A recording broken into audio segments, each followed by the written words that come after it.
نحمده ونصلي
جو تیرا طفل ہے کامل ہے یا غوث، جو تیرا طفل ہے کامل ہے یا غوث، تو فیلی کا لقب واصل ہے یا غوث، تو فیلی کا لقب واصل ہے یا غوث۔ الوہیت ہی ایک احمد نے نہ پائی، الوہیت ہی ایک احمد نے نہ پائی، نبوت ہی سے تو عاطل ہے یا غوث، نبوت ہی سے تو عاطل ہے یا غوث۔ صحابیت پھر تابعیت، صحابیت پھر تابعیت، آگے قادری منزل ہے یا غوث، پھر آگے قادری منزل ہے یا غوث۔ اور ہزاروں تابعی سے تو فزوتر، ہزاروں تابعی سے تو فزوتر، یہ طبقہ مجملاً فاضل ہے یا غوث۔ اور وہ کیا جانے گا فضل مرتضیٰ کو، وہ کیا جانے گا فضل مرتضیٰ کو، جو تیرے فضل سے غافل ہے یا غوث۔ اور رضا کا خاتمہ بالخیر ہوگا، ہمارا خاتمہ بالخیر ہوگا، تیری رحمت اگر شامل ہے یا غوث، تیری رحمت اگر شامل ہے یا غوث۔ آج کا دن قادریوں کے لیے عید غوثیہ کے طور پر پوری دنیا میں منایا جاتا ہے، اور تقریباً 4 سالوں کے بعد، یعنی کہ 4 سال مسلسل ہوئے، آج توشہ مبارکہ کی نیاز میں میں آپ کے ساتھ شریک ہوں، ورنہ 4 سالوں سے مسلسل کرم کہ ان دنوں کو اللہ نے مجھے حضور غوث پاک کے قدموں میں منانے کی سعادت عطا فرمائی۔ یہ ان کی مرضی کی بات ہے، چاہے بلا لیں چاہے نبھا لیں، ان کی مرضی کی بات ہے۔ کبھی بلا کر نوازتے ہیں، کبھی وطن ہی میں نواز دیتے ہیں، یہ ان کے کرم کی باتیں ہیں۔ اللہ تعالیٰ میری آپ سب کی حاضری قبول فرمائے۔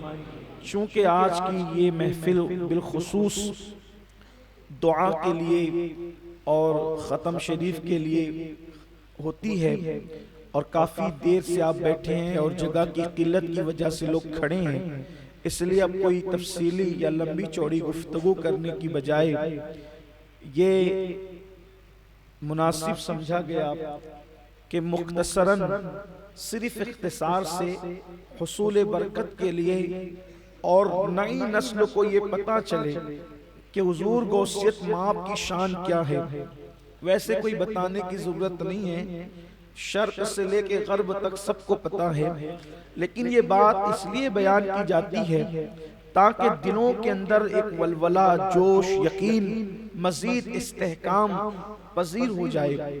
دیکھو اس وقت یہ بات کہی جاتی ہے کہ کیا مصیبتوں سے اور بلاؤں سے بچانے کے لیے اللہ ہمیں کافی نہیں ہے تو یہ کیا ضرورت ہے غوث کی، کیا ضرورت ہے ابدال کی، کیا ضرورت ہے اولیاء کی، کیا ضرورت ہے انبیاء کی؟ یہ یا غوث یا خواجہ یا فرید حق فرید یا صابر حق صابر یا وارث حق وارث کے یہ جو نعرے لگ رہے ہیں تو یہ آپ لوگوں کو کہیں اور لے جا رہے ہیں.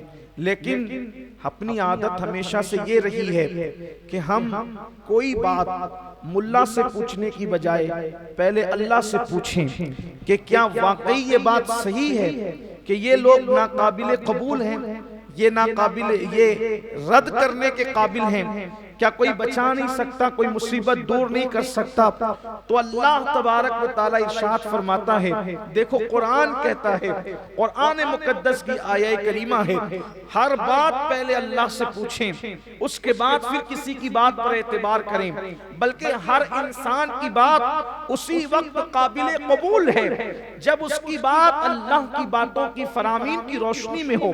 اگر انسان من گڑت باتیں کہیں تو کہنے والا کتنا ہی انسان معتبر ہو پھر وہ معتبر نہیں رہ جاتا.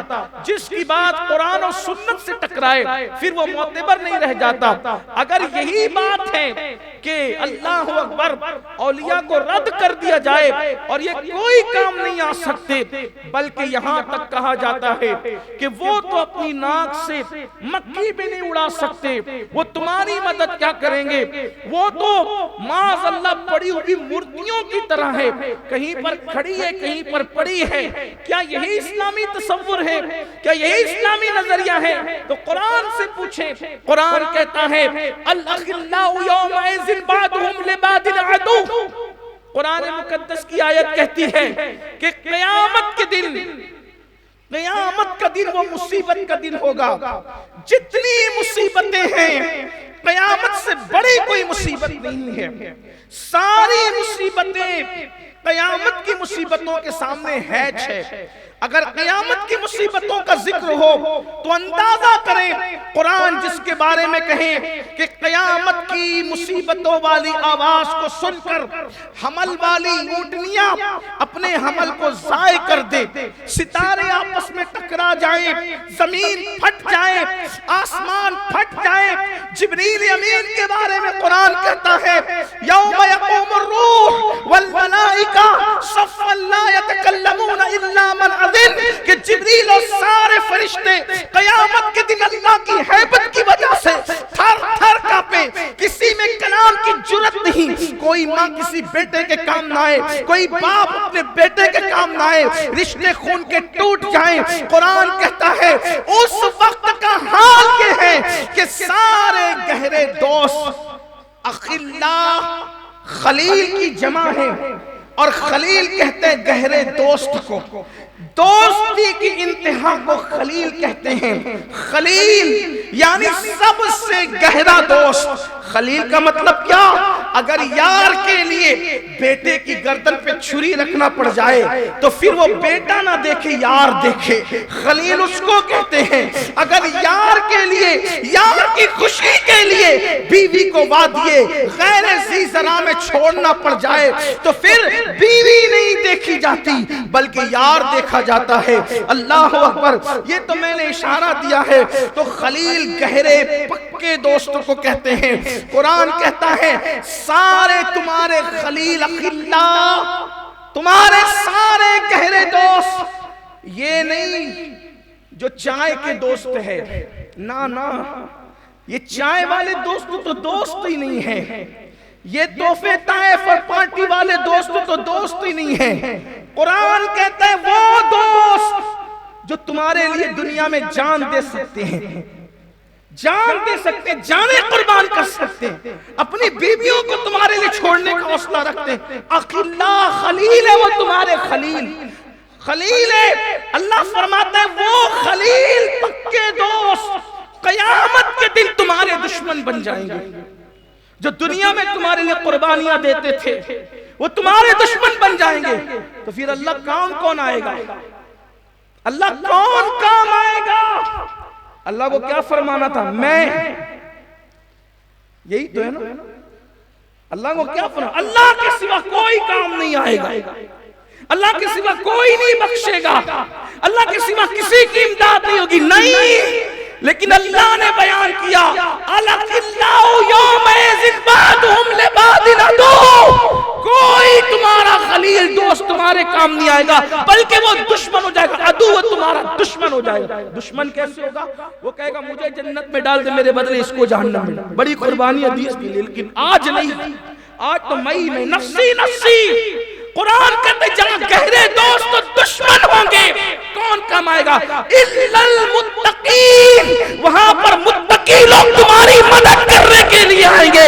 اللہ سے پوچھو اللہ یہ متقی لوگوں کا پہچان، ان کا تعارف اور ذرا واضح کرا دے کہ یہ متقی کون ہے۔ تو قرآن کہتا ہے ان اولیاءہ الا المتقون، متقی اور کون ہو سکتا ہے؟ وہ میرے ولی ہی ہے جو متقی لوگ، وہ جو ولی قیامت کی مصیبت سے بچا سکتا ہے، کیا وہ ولی دنیا کی مصیبت سے نہیں بچا سکتا؟ اور یہ تو ولیوں کا معاملہ ہے، یہ تو ولیوں کا معاملہ ہے۔ ہر ولی قیامت کی مصیبت سے بچائے گا۔ جو ولیوں کا ولی سید الاولیاء ہو، جس کا قدم ہر ولی کی گردن پر ہو، اس ولی کی شان کا عالم کیا ہو۔ اور پھر بات یہ ہے متقی کام آئیں گے، متقی۔ میرا غوث متقی نہیں، متقی نہیں بلکہ امام الاتقیاء ہے۔ اور میرے اہل سنت کے امام نے پھر بیان کیا غوث اعظم امام۔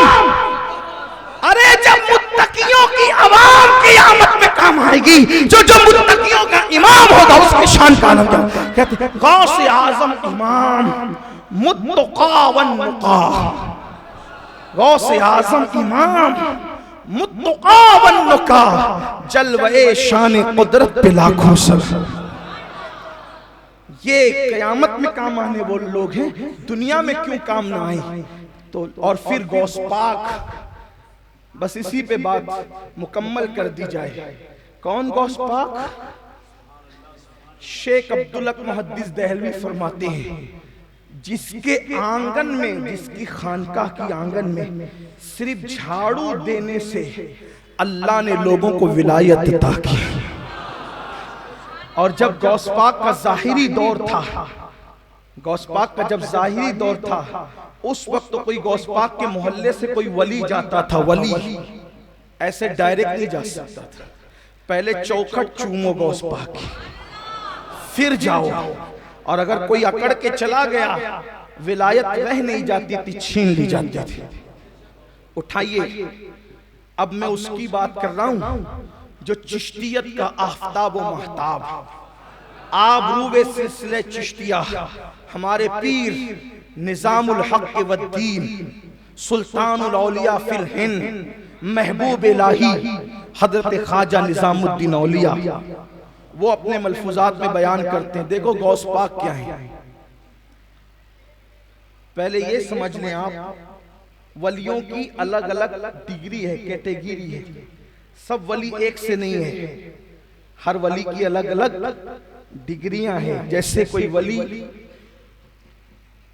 پھر اولیاء میں نقبہ ہے، نجبہ ہے، مجازیب ہے، اسی طریقے سے ان کی الگ الگ مقامات، قلندر ہے، ابدال ہے، اوتاد ہے، اغواس ہے، یہ سب مراتب ہے، قطب ہے، قطب الاقطاب ہے، غوث ہے، غوث الاغواس ہے، یہ سب مراتب ہے۔ ان میں سے اولیاء میں ایک کیٹیگری ہے، ایک مقام ہے بدل، جن کی جمع کو ابدال کہتے ہیں۔ ولی ہر دور میں سینکڑوں ہزاروں لاکھوں ہو سکتے ہیں، اولیاء لاکھوں ہزاروں، بلکہ اولیاء اتنی تعداد میں ہیں کہ جہاں 40 مومن جمع ہوں ان میں ایک اللہ کا ولی ہوتا ہے۔ اب یہاں تو کتنے 40 ہیں، اندازہ لگائیں۔ حضور کی حدیث میں آگے ہمارا ایمان ہے، ہم پہچان نہیں پاتے، بس اس لیے کہ اللہ کا فرمان ہے اولیائی تحت قبائی، میرے اولیاء میری چادر غیرت کے نیچے چھپے ہوئے ہیں، میں ان کو پہچانتا ہوں، تم نہیں جانتے۔ بھئی پردے کے پیچھے جو لوگ ہیں تو اس پیچھے اس پار والے ان کو کیا جانے.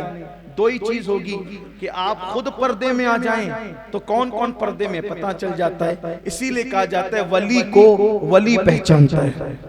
ہاں لیکن آج کل ہم بھی کسی کو بھی ولی کہہ دیتے ہیں. اس کا مطلب در پردہ ہم بھی بتاتے کہ ہم بھی کچھ ہیں. اتنی جرات نہ کیا کریں, اتنی جرات نہ کیا کریں. کسی کو ولی کہنے سے پہلے سمجھیں, سوچیں. ایسے کوئی ولی نہیں ہوتا. ہمارے یہاں تو جس کو جی میں آیا ولی کہہ دیا. نہیں, جس کو اللہ نے ولایت کی ڈگری نہیں دی, اگر آپ ہم اس کو ولی کہیں, میدان محشر میں منہ کیا دکھائیں گے. اس لیے احتیاط ضروری ہے. ہر بندہ اپنے کسی بھی بزرگ کے بارے میں جو چاہے کہتا ہے, لیکن میں آپ سے کہتا ہوں محتاط رہیں, احتیاط کریں. ایک خاص بات ہے, جو ولی ہوتا ہے دنیا اس کو خود ولی کہنے لگتا ہے. لیکن بعض اولیاء ایسے ہوتے ہیں ولی کو خود نہیں پتا چلتا کہ میں ولی ہوں, اور نہ دنیا کو پتا چلتا, وہ چلا جاتا ہے دنیا سے. بعض ولی ایسے ہوتے ہیں دنیا کو پتا ہوتا ہے کہ ولی ہے, ولی کو پتا نہیں ہوتا ہے کہ میں ولی ہوں. یہ بھی اللہ کی شان ہے.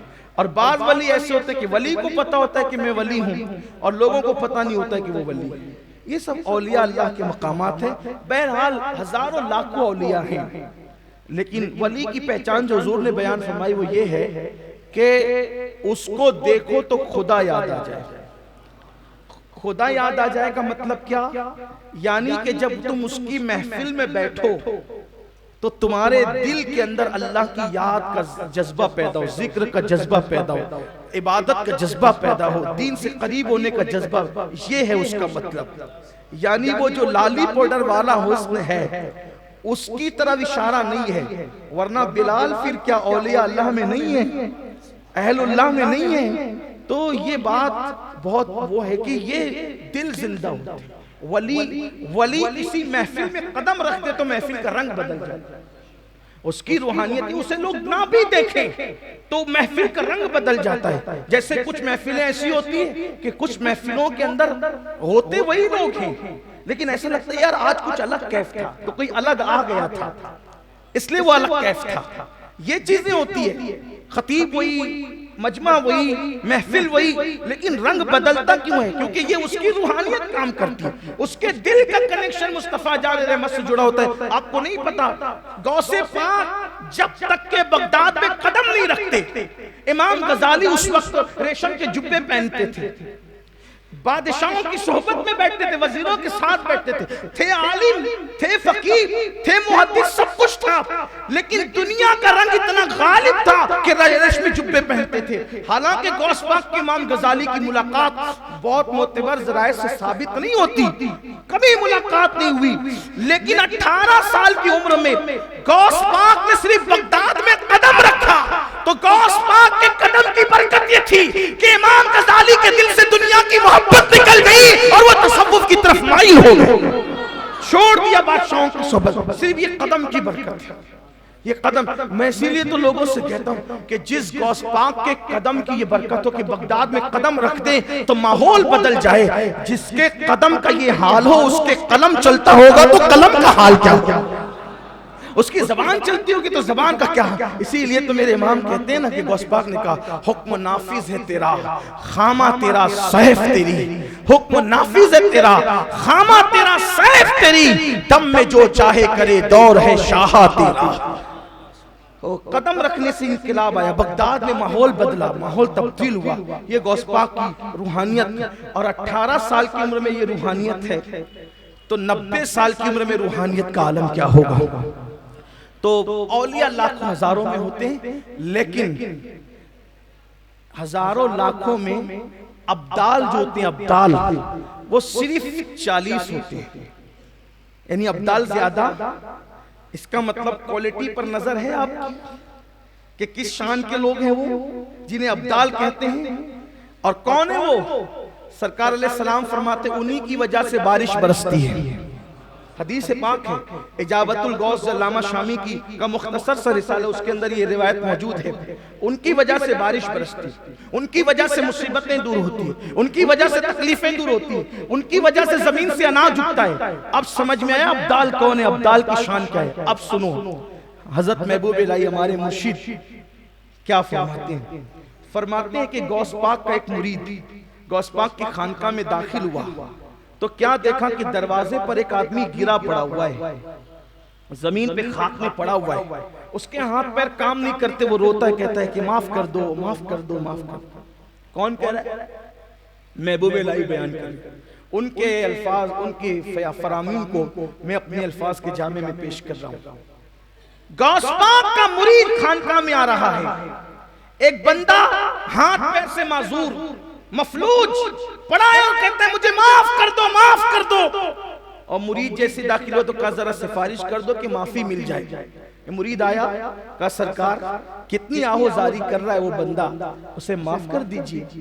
سرکار غوث پاک فرماتے ہیں تجھے پتا ہے وہ کون ہے؟ کون ہے تجھے پتا ہے؟ نہیں حضور مجھے کچھ بھی نہیں پتا، بس اتنا ہے کہ اس نے مجھ سے کہا کہ معاف کر، معافی ملا دو، تو میں سفارشی بن کر آ گیا معافی مانگنے کے لیے۔ فرمایا بیٹے وہ ابدال ہے، ابدال ابدال میں سے ہے وہ کون؟ چوکھٹ پہ پڑا ہوا، چوکھٹ پہ وہ جو بندہ پڑا ہے وہ ابدالوں میں سے معمولی آدمی نہیں ہے۔ احادیث جن کی فضیلت بیان کر رہی ہیں، فرماتے ہیں میرے مرشد غوث پاک وہ ابدالوں میں سے، کہا حضور اس کا یہ حال کیسے ہو گیا؟ فرمایا یہ اور اس کے ساتھ دو لوگ اور تھے، وہ بھی دونوں ابدال تھے، یہ تینوں بغداد سے اڑتے ہوئے جا رہے تھے، اللہ نے ان کو اڑنے کی طاقت دی، قوت دی، صلاحیت دی، یہ بغداد سے اڑتے ہوئے جا رہے تھے۔ جیسے ہی میری خانقاہ آئی، اس کا ایک دوست دائیں ہٹ گیا کہ شیخ عبدالقادر جیلانی کی خانقاہ گئی، اس کا دوسرا دوست بائیں ہٹ گیا کہ شیخ عبدالقادر جیلانی کی خانقاہ گئی، لیکن یہ نہیں ہٹا کہ وہ بھی ولی میں بھی ولی، تو میں ان کی چھت پر سے جاؤں گا۔ جیسے ہی میری خانقاہ کی چھت پہ آیا، قدرت نے اس کو اٹھا کر کے یہاں میری چوکھٹ پہ گرا دیا کہ عبدالقادر کی چھت کا جو احترام نہ کرے اس کا انجام یہی ہوتا ہے۔ مجھے بتاؤ اگر ابدال ان کی چھت پہ سے جائے تو گرا کر کے دروازے پہ ڈال دیا جاتا ہے، جب ان کی چھت کی تعظیم کا یہ عالم ہے تو ان کی ذات والا صفات کی تعظیم کا عالم کیا ہوگا؟ پھر غوث پاک فرماتے ہیں کیونکہ کریم الابوین تھے، کریم ابن کریم، سخی ابن سخی، داتا ابن داتا، آقا ابن آقا، سرکار غوث پاک فرماتے ہیں تو نے کہا جا میں نے اس کو معاف کر دیا، جا میں نے اس کو معاف کر دیا۔ ایک کہنا تھا معاف کر دیا، وہ پھر اڑتا ہوا چلا گیا۔ یہ ہے غوث پاک۔ عام ولی جب قیامت میں کام آتے ہیں، غوث پاک کیوں کام نہ آئے؟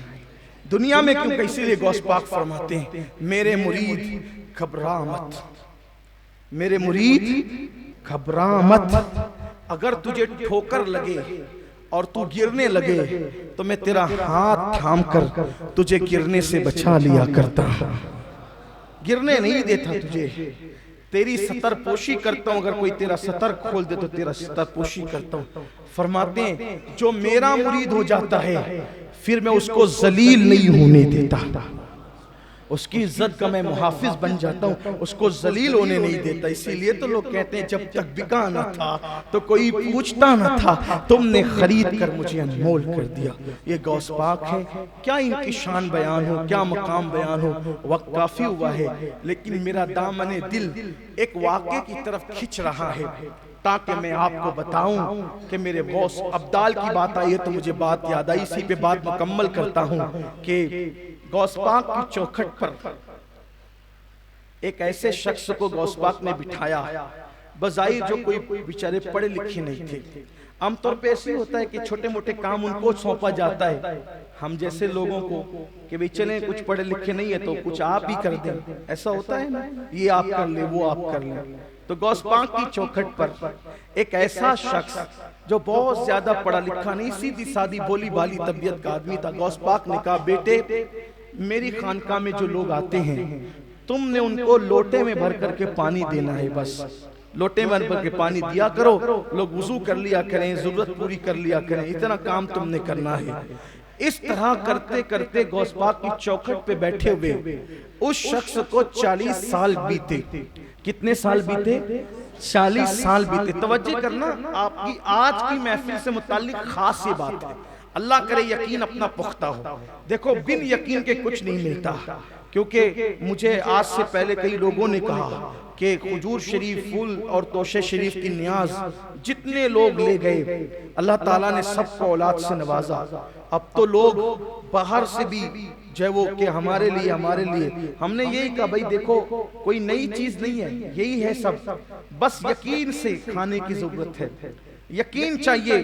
میں تو یہ کہتا ہوں یقین ہو تو کھانے کی بھی ضرورت نہیں ہے، یقین ہو کھانے، نام کافی ہے، نام کافی ہے. واللہ یقین ہو تو پھر نام کی بھی ضرورت نہیں ہے، صرف خیال کافی ہے. یہ ان کی شان کی بات ان کو لوگ جانتے کیا ہے. غوث پاک خود کہتے ہیں مجھے کوئی نہیں جانتا، اور فرمایا کہ مجھے کسی کے برابر مت سمجھا کرو، کسی کو میرے برابر مت سمجھا کرو، کیونکہ اللہ نے فرمایا عالم ما لا تعلمون، میں جانتا ہوں تم نہیں جانتے. تو فرمایا وہ عبد القادر تو ہے جس کو اللہ جانتا ہے، تم نہیں جانتے.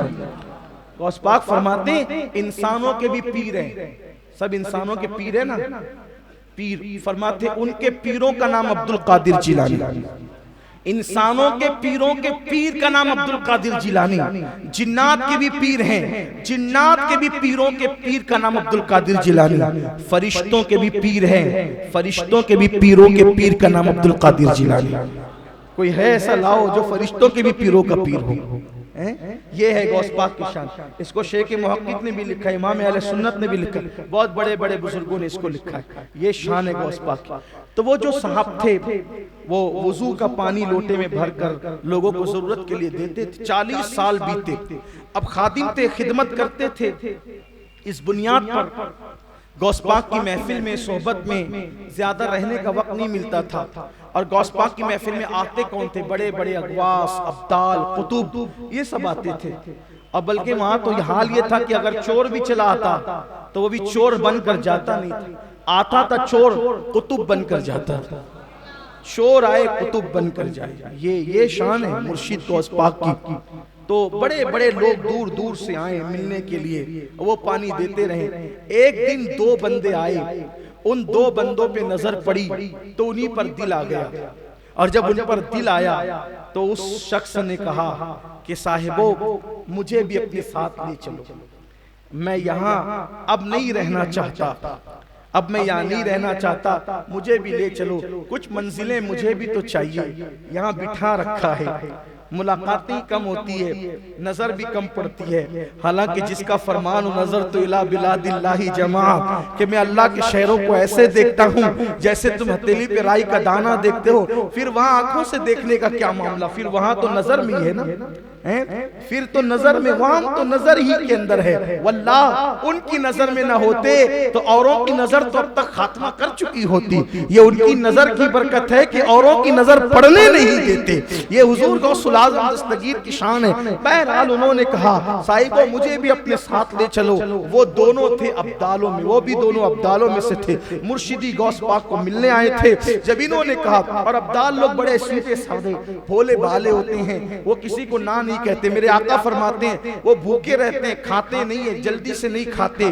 وہ ان سے کوئی جھگڑا کرتا ہے تو وہ لوگوں سے لڑتے نہیں ہیں، ان کو کوئی مار دے تو وہ معاف کر دیتے ہیں. وہ کسی کے لیے دل میں کینہ نہیں رکھتے. ان کی شان یہ ہوتی ہے کہ وہ زیادہ نفل نماز روزے پر توجہ نہیں دیتے، بلکہ ان کی توجہ دل کی صفائی پہ ہوتی ہے. ان کے دل میں کسی کے لیے بغض نہیں، کینہ نہیں، عداوت نہیں. خود بھوکے رہ کے دوسروں کو کھلاتے ہیں. لوگ ان پر ظلم اٹھاتے ہیں، وہ لوگوں کے لیے کرم کی دعائیں کرتے ہیں. ابدالوں کی پہچان ہے.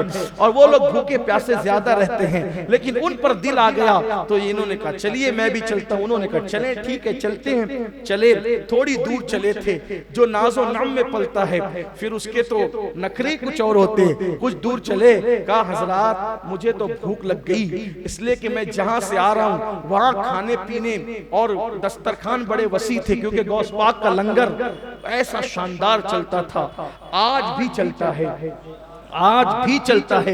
اس دور میں غوث پاک کی ظاہری حیات میں بھی چلتا تھا. اور غوث پاک کہتے ہیں مجھے کھانا کھلانے سے بڑی کوئی نیکی نظر ہی نہیں آئی نیکی کے دفتر میں. فرمایا کاش میرا اللہ مجھے نوازتا تو میں پوری دنیا کو کھانا کھلاتا. مرشد غوث پاک نے کہہ کیا دیا، اللہ نے زبان کیا پوری کی. مرشد آپ کہتے ہیں کہ میں پوری دنیا کو کھلاتا. آپ تو قبر میں سونے کے لیے 900 سال ہو گئے، پوری دنیا میں قادری غلام 11ویں کے نام پر ہر روز دنیا کو کھلاتا. کھلا رہے ہیں، ہر روز دنیا کو کھلا رہے ہیں۔ زبان آپ کی قدرت نے پوری کیسے کی؟ اللہ اکبر، یہ مرشدی غوث پاک تو کہا وہاں بڑے ناز و نم تھے، بھائی میں تو بھوکا ہوں۔ ان عبدالوں نے کہا حضرات ہم کھانے پینے والے لوگ نہیں ہیں، ہم 24 گھنٹے میں ایک بار کھاتے ہیں، اور وہ بھی پکا کر نہیں کھاتے، خرید کر نہیں کھاتے، اللہ دیتا ہے تو ہی کھاتے ہیں، ورنہ ہم ایسے نہیں کھاتے۔ آپ واپس جائیں، آپ ہمارے ساتھ رہنے کے قابل نہیں ہو۔ آپ نہیں آ گئے تو اب چلنا ہی پڑے گا۔ کافی 24 گھنٹے میں ایک بار، 24 گھنٹے ہوئے، بھوک سے حالت خراب، مفت پالا تھا کبھی کام کی عادت نہ ہوئی، آج یہ حال ہو گیا۔ تو بھوک سے نڈھال، بھوک، تکلیف، تھکن، سب کچھ، 24 گھنٹے بیتے، کہا حضرات رحم کرو، مر نہ جائیں، کھانے کا انتظام کرو۔ ایک بدل نے مصلی بچھایا، 2 رکعت نماز پڑھی، دعا کی، 3 کٹورے سالن، 3 روٹی آسمان سے نیچے اتری۔ ہاں یہ اہل حوث کے لیے نہیں۔ آپ کہیں گے دلیل کیا؟ دلیل تو اہل سنت کی کتابوں میں ہے، لیکن میں اس کو بخاری مسلم سے پیش نہیں کر سکتا، اس لیے کہ یہ بات بخاری مسلم کے بہت بعد میں ہے۔ تو جیسے کہ لوگ کہتے ہیں کہ بھائی اگر جو ہے وہ غوث پاک رضی اللہ عنہ نے مردہ زندہ کیا تو بخاری میں کہا ہے، تو ظاہر سی بات ہے بخاری کے لکھ جانے کے 300 سال کے بعد پیدا ہوئے، تو پھر اس نے بخاری میں کہاں آنا ہے؟ تو یہ بھی ایک عجیب سی بات لوگ کرتے ہیں، لیکن لوگوں کو اتنا پتہ ہونا چاہیے کہ بخاری سے پہلے تو قرآن میں موجود ہے کہ ولی نے مردہ زندہ کیا ہے، ورنہ سورہ یاسین کس چیز کا نام ہے؟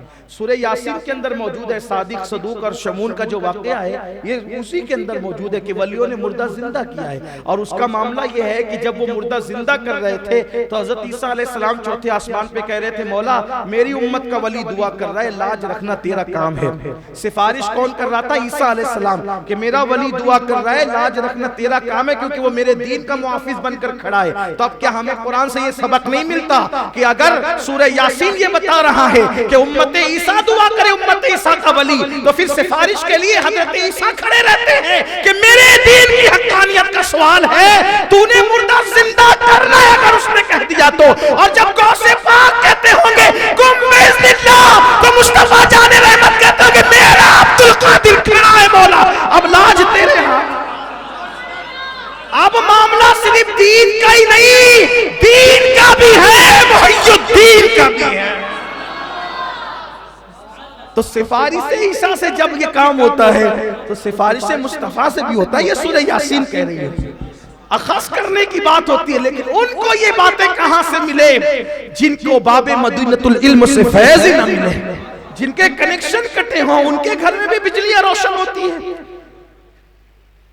کنیکشن ہو نہ تو بجلیاں روشن ہو، ورنہ جو چوری کی بجلیاں لے کر آکڑی ڈال کر چلاتے ہیں وہ تو تھوڑی دیر کے لیے روشن کر دیتے، لیکن جب آتے ہیں وہ پاور ہاؤس والے تو پھر گھر میں اندھیرا کرنا پڑتا، نہیں ہمارے یہاں کچھ نہیں ہے، ایسا ہی ہے۔ ادھر ادھر کی سن کے علمی بات کرنا اور بات ہے، کنیکشن کے ساتھ کرنا یہ اہل سنت کا نصیبہ ہے، اس لیے کہ وہاں سے کنیکشن جڑا ہونا یہ لیگلی ہے اور اس شان کا ہے۔ ایک ایک نام ہم بتا سکتے ہیں کہ کہاں سے کہاں، کہاں سے کہاں، کہاں سے کہاں۔ ہمارے یہاں شجرہ اسی کو تو کہتے ہیں، ہمارے شجرہ اسی کو کہتے ہیں، یہ کنیکشن ہے۔ بہرحال تو انہوں نے دعا کی بدل صاحب نے، اور 3 کٹورے سالن اور 3 روٹیاں، تینوں نے ایک بانٹ دی، پھر کھا پی لیے، سیر ہو گئی طبیعت۔ دنیا کا کھانا نہیں تھا، کھانا کہیں اور سے آتا، بڑا مزہ آیا۔ پھر 24 گھنٹے گزرے تو پھر بھوک لگی، پھر اس صاحب نے کہا صاحب و رحم کرو، اب 24 گھنٹے ہو گئے۔ انہوں نے دوسرے بدل صاحب نے پھر مصلی بچھایا، پھر دعا کی، پھر 3 کٹورے 3 روٹیاں۔ دوسرا 24 گھنٹہ گزرا، تیسرا 24 گھنٹہ آیا، کہا رحم کرو بھائی پھر بھوک لگ گئی ہے، بھوک بہت لگ رہی ہے۔ تو کہا کہ دیکھو ہم لوگوں کا یہ دستور ہے کہ جتنے لوگ ساتھ ہوتے ہیں دعا اتنے لوگوں سے کرائی جاتی ہے۔ کل میں نے کی تھی، آج گزشتہ کل انہوں نے کی، اور اب باری آپ کی ہے۔ کہا بھائی میں سیدھا سادہ سمپل سا آدمی ہوں، زیادہ پڑھا لکھا بھی نہیں ہوں، میری کوئی حیثیت نہیں ہے، آپ ایک کام کریں کہ آپ لوگ ہی کچھ کریں، روٹی آئے گی، میں کچھ نہیں جانتا۔ ان لوگوں نے کہا یا کرو یا مرو، دعا کرو، روٹی منگاؤ، کھانا منگاؤ، ورنہ مرو، بھوکے مرو، کوئی بات نہیں ہم چلے۔ تو کہتے ہیں نا کہ مرتا کیا نہ کرتا، جب جان پہ بن آتی انہوں نے ہی مصلی بچھایا، 2 رکعت نماز پڑھی، اللہ مجھے کچھ نہیں آتا، میں سیدھا سادہ آدمی، بلکہ کبھی روٹی مانگنے کی ضرورت پیش ہی نہیں آئی، مرشد نے اتنا کھلایا کہ کبھی مانگنے کی ضرورت پیش نہیں آئی۔ مولا آج اس جنگل و صحرا میں تیرا یہ بندہ بھوکا اور یہ دونوں حضرات جو ہیں یہ مجھے زور دے رہے ہیں، دعا کی اللہ لاج رکھ لے اور کھانا بھیج دے۔ جس دن انہوں نے دعا کی اس دن 6 کٹورے سالن اور 6 روٹیاں زمین پر آئی۔ مگر اے صاحب آپ تو کہتے تھے میں سادہ سمپل آدمی، مجھے کچھ نہیں آتا، میں تو بہت زیادہ پڑھا لکھا نہیں، اپنی زبان میں کہوں مالیگاؤں کی زبان میں تو یوں کہا ہوگا، او چھپے رستم، آپ تو کہہ رہے تھے مجھے کچھ نہیں آتا اور یہ حال آپ کا؟ انہوں نے کہا واللہ مجھے کچھ نہیں آتا اور اب میں آپ کے ساتھ رہنا بھی نہیں چاہتا، لیکن آپ لوگ یہ بتائیں کہ یہ روزانہ روٹیاں آپ لوگ منگاتے کیسے؟ کہا لیکن آپ کا معاملہ ہمارے سمجھ میں نہیں آیا کہ آپ کے مانگنے پر ڈبل کیسے آیا، ہمارے مانگنے پر تو ایک آتا تھا، آپ کے مانگنے پر ڈبل۔ کہا وہ سب ہم بعد میں بتائیں گے، لیکن پہلے یہ بتاؤ آپ لوگ کیسے منگاتے ہو، کیونکہ میں نے جیسے منگایا وہ تو میرا دل جانتا ہے، لیکن آپ لوگ کیسے منگاتے ہو؟ انہوں نے کہا حضرات ہم لوگ ابدال ہیں، ابدال، وہ جو 40 لوگ ہوتے ہیں ان میں سے ہم 2 ہیں، ابدال ہیں، اور ہم کماتے نہیں ہیں، ہم لوگ جو ہے وہ خریدتے نہیں ہیں، پکاتے نہیں ہیں، اس میں وقت نہیں لگاتے، ہم اللہ کی یاد میں رہتے ہیں، اللہ کی یاد میں رہتے ہیں، لیکن ہم ابدال ہیں، جب ہمیں بھوک لگتی ہے، جلدی لگتی نہیں لیکن جب لگتی ہے تب مصلی بچھا کر اللہ کی بارگاہ میں یوں کہتے ہیں اے اللہ وہ غوث پاک کی چوکھٹ پر جو وضو کرانے کے لیے لوٹے والا شخص لوٹے لے کر بیٹھتا ہے اسی کے صدقے میں ہمارے لیے کھانے کا انتظام کر دے تو اس کے صدقے میں کھانے کا انتظام ہو جاتا ہے۔ تو انہوں نے کہا مجھے پہچانتے ہو میں کون ہوں؟ جھوم کر دامن پھاڑ دیا کہ پہچانتے ہو کون ہوں؟ کہ نہیں پہچانتے، کہ وہی تو لوٹے والا شخص میں ہوں، لیکن مجھے خود نہیں پتا تھا، مرشد نے چوکھٹ پہ بٹھا کر کیا مقام عطا کر دیا، لوٹے بھروا کر کیسا مرتبہ عطا کر دیا۔ اللہ اکبر۔ کہتے ہیں کہ جس کے وسیلے سے ابدال دعا کرتے ہو، جب مرشد نے اس قابل بنایا ان کی چوکھٹ چھوڑ کر جانا کوئی عقل مندی نہیں، تب مجھے پتا چلا جس کی چوکھٹ پر بیٹھ کر لوٹے میں پانی بھر کے مہمانوں کو دینے والے کے وسیلے سے ابدال دعا کر کے کھانا منگاتے ہیں، جب اس لوٹے والے بزرگ کی شان یہ ہے تو پھر چوکھٹ کے اندر رہنے والے غوث العظم دستگیر کے وسیلے کی شان کا عالم کیا ہوگا۔ اسی لیے فرماتے ہیں جب دعا کرو میرے وسیلے سے کرو، جو میرے وسیلے سے دعا کی جاتی ہے اللہ قبول فرماتا ہے۔ یہ ایک مشرف حضور غوث پاک رضی اللہ تعالی عنہ کی شان ہے، اور یہ ایسا عنوان ہے کہ مجھے اس پر کھڑا کیا جائے تو میں حریص ہوں۔ کچھ عنوانات ایسے ہیں کہ جو میری اپنی طبیعت میں رچ بس گئے ہیں اور مجھے ایسا لگتا ہے کہ یہ میری زندگی کی عنوان ہیں، اس لیے کہ اپنے پاس کچھ نہیں ہے، جو کچھ ہے سب انہی کی چوکھٹ کی خیرات ہے۔ اور آپ سے بھی کہتا ہوں مضبوط دامن پکڑو اور ایسا پکڑو کہ یک گیر محکم بگیر۔ میں تو کہتا ہوں لوگ کہتے ہیں ملتا نہیں، میں کہتا ہوں ملے نہ ملے یار، کیا یہ کم ہے کہ نام لینے کی توفیق مل جاتی ہے، اس سے بڑھ کر ساتھ۔ اور ان کے یہاں تو کون محروم رہتا ہے، کوئی دل لگا کر تو دیکھے، کوئی دل لگا کر سچے دل سے کوئی ہو کر یقین پیدا کرو، مضبوط یقین، انشاءاللہ برکتیں نصیب ہوگی۔ اب ختم قادیہ شریف پڑھا جائے گا۔ میں یہ چاہتا ہوں کہ الگ الگ پڑھیں گے تو بہت وقت لگے گا، تو اس لیے مجمع بڑا ہے تو جتنے اوراد و وظائف ہیں سب یہاں سے پڑھے جائیں گے اور آپ سب ایک ساتھ پڑھیں۔ میں تھوڑا سا پوچھ لوں، آپ لوگوں سے برا نہیں مانے کہ تو پھر ہمیں اندازہ ہو جائے گا کتنے بار پڑھنا ہے۔ درود غوثیت کتنے لوگ پڑھنا جانتے ہیں؟ ذرا ہاتھ اٹھائیں۔ ہاں ٹھیک ہو گیا کام۔ تیسرا کلمہ کتنوں کو یاد ہے؟ ماشاءاللہ۔ سورہ علم نشرہ کتنوں کو یاد ہے؟ ماشاءاللہ ٹھیک، یہ بھی ٹھیک۔ اور قل ہو اللہ شریف کتنوں کو یاد ہے؟ ماشاءاللہ. باقی کے جتنے اوراد ہیں پھر وہ سب آسان ہیں، آپ وہ جو ہے پڑھ کر کے یعنی سن کر کے آپ خود ہی پڑھ سکتے ہو. وہ بہت مشکل نہیں ہے، بہت آسان ہے، پھر آپ اس کو آسانی کے ساتھ پڑھ سکتے ہو. لیکن ایک گزارش کرتا ہوں، عید غوثیہ میں آنے والوں کم سے کم اتنی صورتیں تو یاد کر لو، جو قرآن مقدس کی آخری صورتیں کم سے کم اتنا تو یاد کر لو کہ ہمیں اگر سورہ علم نشرہ نہیں یاد ہے تو کتنے شرم کی بات ہے. درود غوثیہ نہیں یاد ہے، کتنے شرم کی بات ہے. قل ہو اللہ نہیں یاد ہے، پھر ہم کس دن کے مسلمان ہوئے ہیں. اس لیے پڑھ لو، سیکھ لو، اور اپنے مرکز پر مسجد یا رسول اللہ میں تعلیم بالغاں کا انتظام ہے. کوئی فیس نہیں، کوئی پیسہ نہیں، کچھ نہیں لیا جاتا. بس اتنا ہے، آپ آؤ قرآن سیکھ کر جاؤ. اس سے بڑی ہماری کوئی لالچ نہیں ہے. اس لیے کہ اس سے بڑی فیس کیا ہوگی کہ آپ ہم سے قرآن سیکھ رہے ہیں، آپ اس سے بڑی فیس کیا دے رہے ہیں. کیونکہ اگر آپ قرآن سیکھ لیتے ہیں ہمارے احباب سے، ہمارے مرکز پر آ کر، یہ آپ کے لیے بھی ذریعہ نجات ہے، ہمارے لیے بھی ذریعہ نجات ہے. اس سے بڑی نعمت کیا ہو سکتی ہے. کچھ نہیں لیا جاتا، فی سبیل اللہ تعلیم بالغاں کے اندر پڑھایا جاتا ہے. اس میں بھی لوگ اتنے نہیں آتے جتنے آنا چاہیے. اس نے میری گزارش ہے کہ آپ لوگ جو ہیں آئیں، سیکھیں، کم سے کم قرآن سیکھ لیں. ابھی 11ویں شریف کا مہینہ چل رہا ہے، رمضان شریف آنے تک کہ پورا قرآن یاد کر لیں، سیکھ لیں انشاءاللہ تعالی. اللہ تعالی ہم سب کے حل پہ رحم و کرم فرمائے. یہ جو ختم قادریہ شریف ہے، حافظ صاحب نے، ہمارے حافظ مقصود صاحب نے فرمایا کہ یہ بتایا جائے کہ یہ یعنی کہ کس بزرگ نے عطا کیا. یہ جو ہے حضرت سیدی سرکار سید اویس بلگرامی رحمت اللہ تعالی علیہ، جو حضور صاحب البرکات سید شاہ برکت اللہ عشقی پیمی رحمت اللہ تعالی علیہ کے والد بزرگوار تھے. یہ ان کی طرف سے یہ عطا ہے.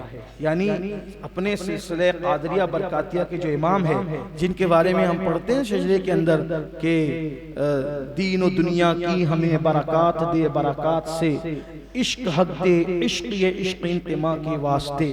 یہ صاحب البرکات شاہ برکت اللہ ہے. صاحب البرکات شاہ برکت اللہ کون ہے؟ ماہریرہ شریف کے اندر جب یہ تشریف لائے پیم نگر میں، انہوں نے اپنے محلے کا نام پیم نگری رکھا تھا، محبت کی نگری.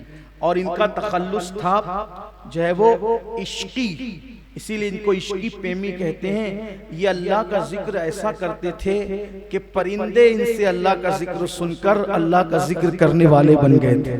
محلے کے پرندے اڑتے چلتے پھرتے جو ہے حضرت صاحب البرکات سے جو ہے وہ ذکر خدا سن کر کے ذکر کرنے والے ہو گئے تھے. بہت بڑے بزرگ ہیں، بڑے عظیم بزرگ ہیں، اور کبھی وقت ہوگا تو انشاءاللہ ان پہ ہی بیان ہوگا. لیکن سن لیں، ان کا ذکر آیا ہے تو یہ چشتی گھران ان کا سلسلہ جو تھا، یہ چاہے وہ خاندانی طور پر چشتی مشائخ سے ہوتے ہیں، کیونکہ ان کے جد اعلیٰ سید محمد دعوت الصغریٰ فاتح بلگرام یہ جو تھے، یہ ڈائریکٹ خواجہ قطب الدین بختیار کاکی کے مرید اور خلیفہ تھے.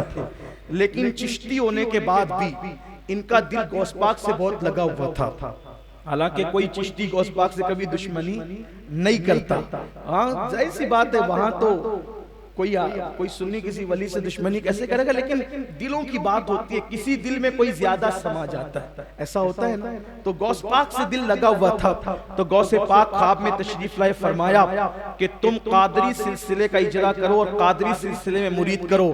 جو تمہارے ذریعے سے قادری سلسلے میں مرید ہوگا اور تمہارے خلفاء کے ذریعے سے قیامت تک قادری سلسلے میں مرید ہوگا، غوث پاک کہتے ہیں میں وعدہ کرتا ہوں میں ان سب کو جنت میں لے جاؤں گا. یہ صاحب البرکات سے وعدہ ہے. اسی لیے قادری برکاتی سلسلہ وہاں تک پہنچا کہ شاید کوئی خانقاہ ابھی تک اس سے محروم نہ رہی.